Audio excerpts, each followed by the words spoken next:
या नारळाच्या झाडामधून हा रस्ता जातो कशेळी या गावामध्ये.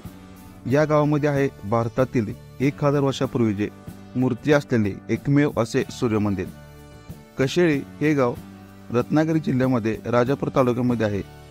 येथील मूर्ती ही गुजरातमधील प्रभासपट्टण येथून एका व्यापाऱ्याने आणली होती. कशेळीजवळ आल्यानंतर त्याचे जहाज पुढे जात नव्हते आणि मागेही. तेव्हा ती मूर्ती त्याने येथील गुहेमध्ये ठेवली. या गावामध्ये कणका नावाची एक सूर्यभक्त राहत होती. तिला मी किनाऱ्यावरती गुहेमध्ये राहिलोय, तू मंदिर बांध आणि तिथे माझी स्थापना कर असा दृष्टांत झाला. तिने ही गोष्ट गावकऱ्यांना सांगितली व गावकऱ्यांनी तिथे जाऊन ती मूर्ती आणली व गावामध्ये प्रस्थापित केली.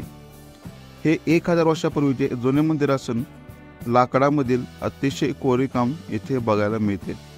याचे सभामंडपाचे नुकतेच जीर्णोद्धार केलेला आहे, परंतु जुना सभामंडप जसा होता तसाच हा सभामंडप तयार केला आहे.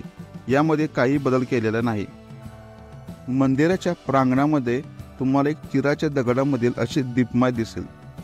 मंदिराच्या आवारात विहिरीतून पाणी काढण्यासाठी जी जुनी कोकणी पद्धत आहे ती आजही वापरली जाते. तर अशा प्राचीन इतिहास असलेल्या मंदिराला भेट द्यायला नक्की या आणि आपल्या चॅनलला सबस्क्राईब करा. भेटूया पुढच्या व्लॉगमध्ये.